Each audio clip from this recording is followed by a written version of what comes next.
cars. Someone they go up the towing. What's his Mass name? Mass Towing Towing. does that, yeah. Just they just recorded all they obviously piece it together.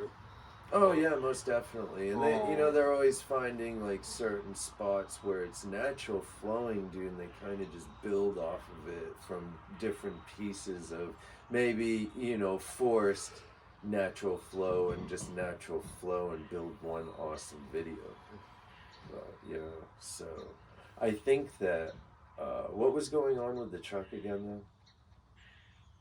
It was making a voo voo voo noise. But where, dude? Over on the right side or underneath? Okay. It seemed like kind of underneath to the right, but it's kind of.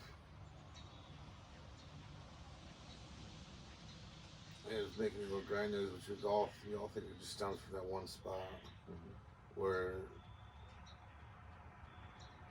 it makes it sound like it's coming from the wheel all, but really everything looked really good. The brake pads and stuff on it, and so wait, and so just the tire wasn't loose, so we were trying to rule that out, but with the vroom vroom vroom noise, we put it in four-wheel drive, and then when you hit it more, since you're not putting any pressure on the tires, because that's when it makes the noise a lot easier when you can hear it when you're slowing down, and when it's hitting that, you can feel it and hear exactly where it's coming from.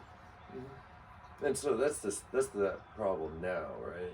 Yeah. The problem before was the wheel bearing. I mean, originally we were going for those noises, but when we took off. Oh, so it's still making the noise in the same tire? Is that what you're saying? Same thing. The noises before was it. First, you said it could be like a wheel bearing or the differential, and for that noise it was making. And when we took off that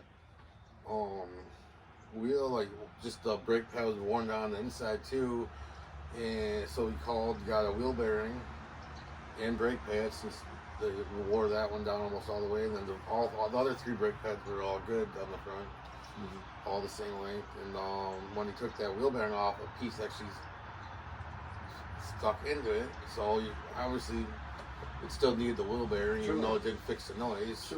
Plus, we got the new brake pads, and then wheel bearings need to be once you started driving again, he did the noise was quiet, so he didn't really hear it. And then once I got up the road a bit after driving it for a few more minutes, I could slowly hear the noise again.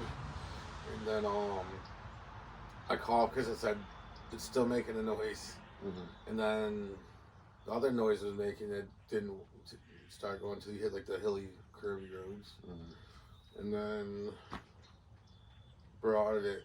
Plus, he checked the differential fluid. It said water in there. But they need to get on the lift, and there's a car that was not moving off that lift that day. So, you brought it back. Drained the differential fluid out. That was clearly a very bad color. That was water. Which is why the other part of the differential that we have to replace now is still like that. With that water. Sure. It'll do some destruction up in there. He ordered the differential, and 5 days from now it should be in. And if I got the day free, we'll bring it in and get that fixed up. And this should finally be it for now. Yeah, that's just the way they work, man. I mean, the vehicles out here, they take a beating. So if the miles on the truck is just that's 328,000 miles, and so that 2019 RAV died with 321,000 miles, and it was going to cost $10,000 to fix the transmission. Oh, man. And so in all actuality, $10,000 to fix the transmission, and I think it was probably going to take another $5,000 because 321,000 miles, man, is some miles on a vehicle, and that vehicle. We bought it with 8 miles, and that vehicle actually, it really did a great job. I think I spent maybe like $3,000 in repairs on that car. It stranded us once, and it actually didn't even strand us.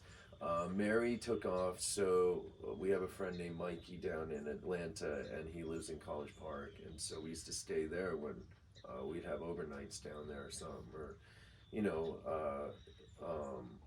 late night shuttles or something, stay there and then come back up. If there was another shuttle in the morning, pick it up down there and just bring them back up. And so the vehicle broke down right down the road at a Dunkin' Donuts. It like just shut down. And then it started back up, and Mary called me, and Mikey and I went up there and met her, and I called Toyota, and they came and picked the vehicle up, and it was 121,000 miles, and the water pump and the serpentine belt and the harmonic balance just needed to be replaced, which was $1,700 at $1,800, and it was back on the road within a day, I think, or two. And Toyota actually had us a rental ready and everything, man. They were really good about it. But that Yoda, man, in the end was going to cost some money, and so we ended up just getting rid of it.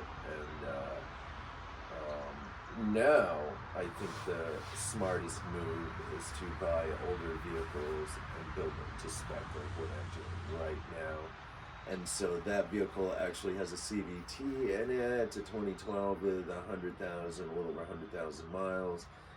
What I'll do is I'll build it. They're cheap to fix. They're easy to fix. They're easy to work on. You can bring them anywhere to be worked on, and I actually have some mechanics that work on suits anyways, because that was my first gig. So yeah, and so hopefully, probably $6,000 to $8,000 in that car will be a solid car, and it will run forever. And I think that's like the key to